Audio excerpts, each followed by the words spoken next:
Speaking like, of he's a better player, but yeah.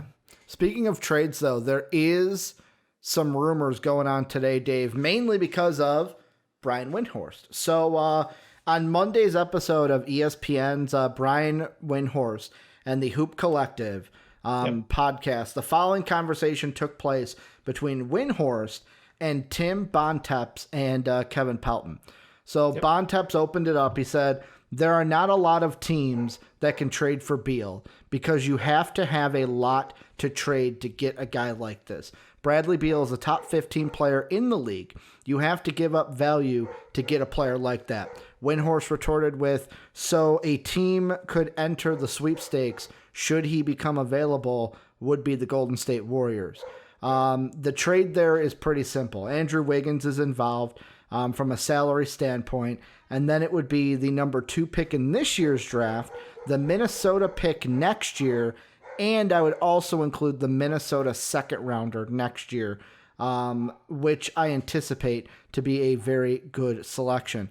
Pelton then said, we've been treating this as an offseason discussion, but inevitably it's not going to play out until the trade deadline. Windhorst then said, and that's why Golden State's offer, they'd want it, or they want to get it taken before the draft. Do you think a deal gets done, Dave? Does that even sound like, well, first off, what do you think of the deal of Wiggins, the second overall, Minnesota's pick next year, and their second rounder next year? And does this actually happen, or is this just trade rumor pipe dreams that we're trying to kind of fantasy book in the NBA? Feels a bit like the latter, to be honest with you. Okay. Like, feel like this is just blowing smoke because we're bored and it's the off-season week 1, you know? Mm-hmm.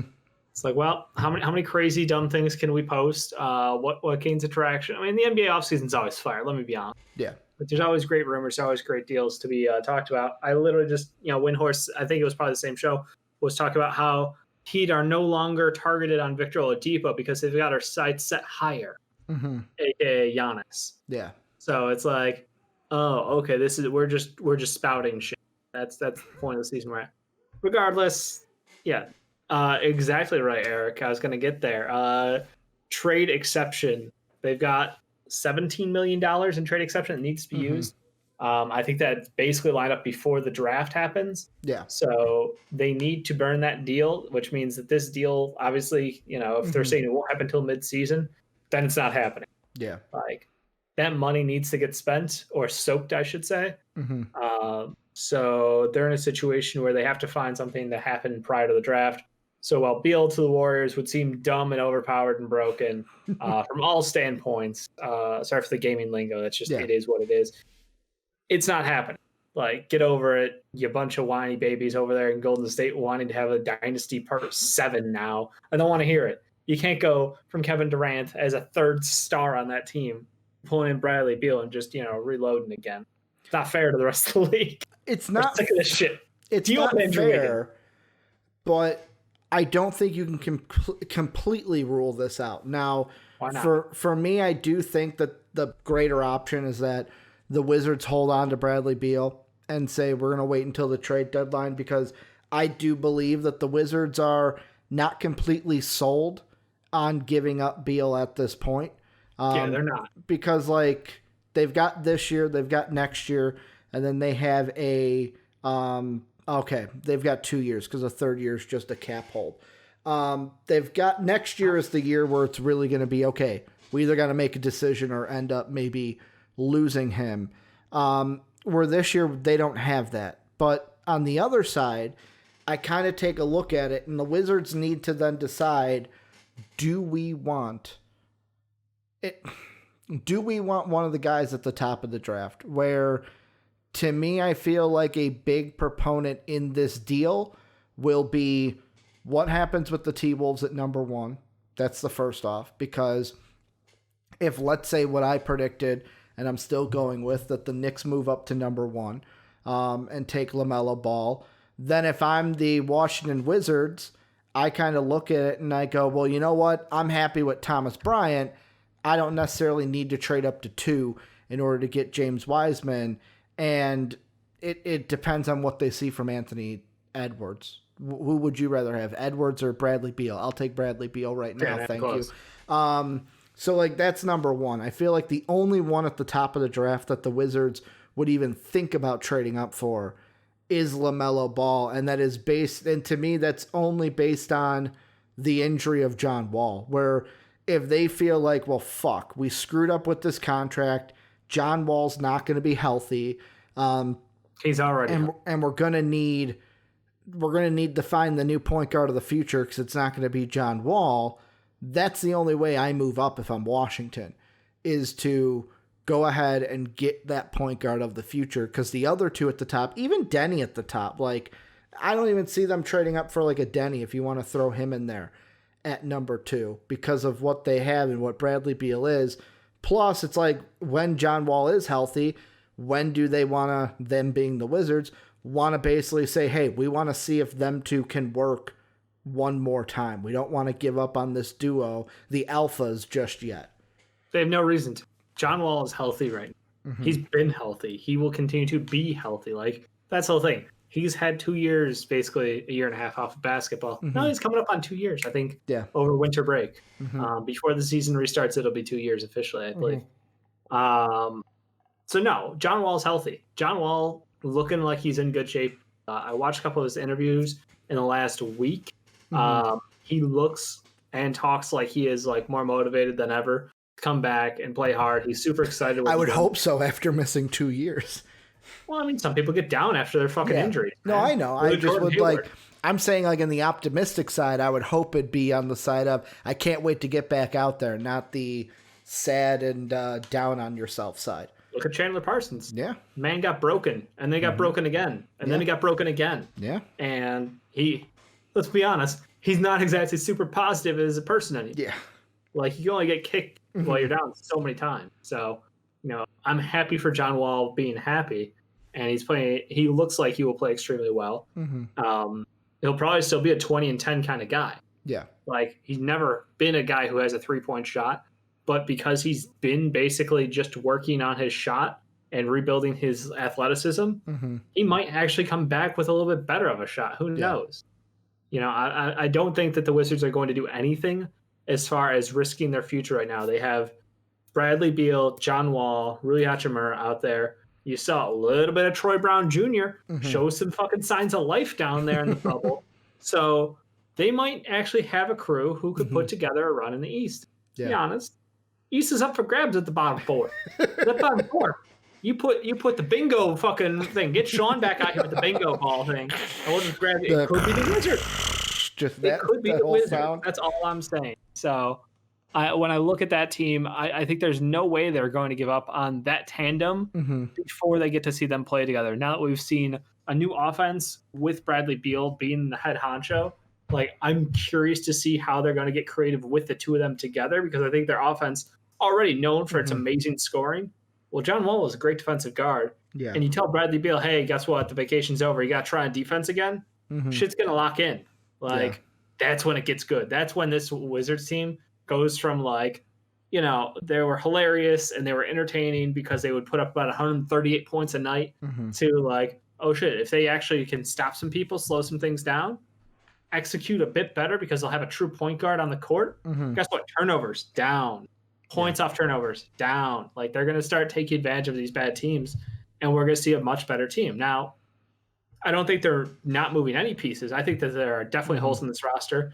I'm super excited to see what they do in this draft. Because of that, it just turns into the, like, do they need that top guy? No, they don't need a top guy. Their high pick was 110% Rui Hachimura. That was their last best pick, because he was. Wait, no, what pick number was he? He was. Let me look it up. Because they're 9 now. Was he? You don't remember last? I honestly can't remember last year. Rui Hachimura. He was the 9th pick. Okay, so same. Yeah.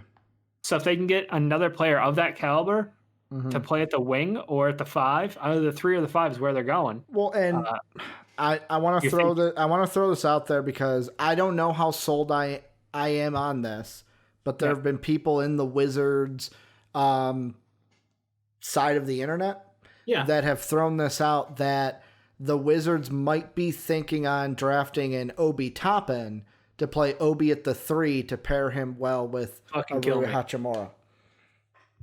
There are people that are throwing that out there. I don't know how sold I am on that, but yeah, that's what we're doing. Who thinks that's a good idea?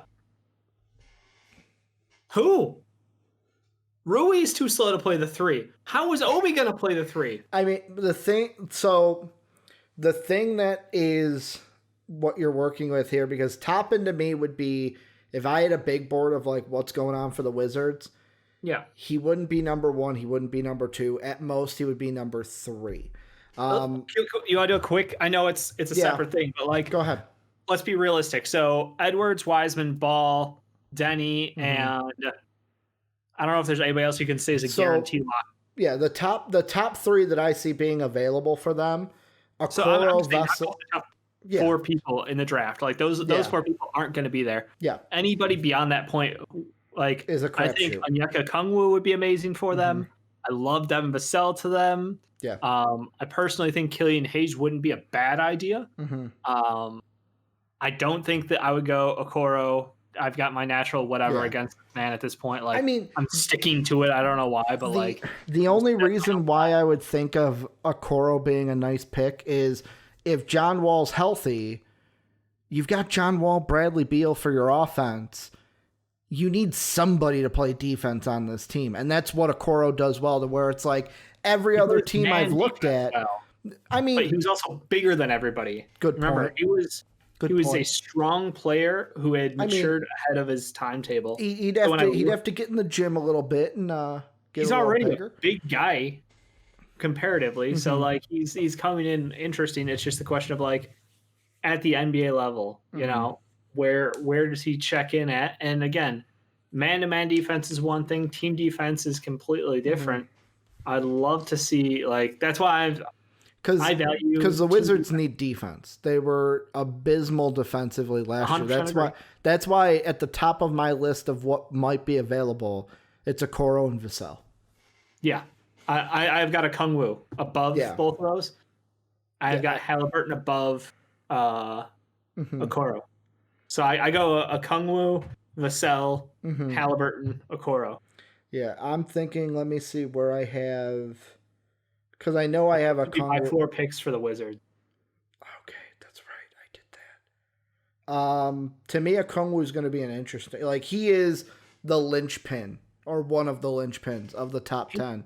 He's a fucking mystery to my rankings because I love him, but what I hear out of like rumor mills is everywhere. Like, I've heard him as high as 2. I've heard him as late as 12. Yeah. I don't understand the wide variance on him. Like if he's there for the Wizards, I'd think about it because like it just depends on how much you love Thomas Bryant and what they see as his future for Washington. But like if Okongwu's there, he's in the top 3. It's either Okongwu, then Okoro, or Vassell. And the only thing that, and this is the thing that I think is going to link Okoro and Vassell the whole rest of this draft process is, do you have to worry about offense from your 3? If you do, take Vassell. If you don't, take Okoro. Because I think you take Vassell. Just hands down? Hands down. Do you think Vassell's a better defender than Okoro? Okay. Yeah. Because in my mind, I would put Okoro above Vassell defensively. I think the big difference for me is that Vassell has more of an offensive game than Okoro does. Okoro plays team defense, and whether it was a factor of that Florida State scheming, if you can get that out of him again, like his stats were compared to best defender in college. Do you mean Vassell? Yeah, sorry. Okay, yeah, I just wanted to clear it up because he said Okoro and then Florida State. I'm like, I think he means Vassell there. Vassell, train. Yeah, again, he was one of the best defenders in college. Yeah. His stats are insane on the defensive end. His IQ, his reach, it's all team defense and off ball. And when you watch NBA teams play, there's not so many occasions where you just get those straight up matchup. You look at the NBA Finals. All it was a game of switches. Yeah. So if you can't navigate switches, if you can't communicate with your team, if you can't clog lanes with your hands to defend those passes, then you're not any good at defense.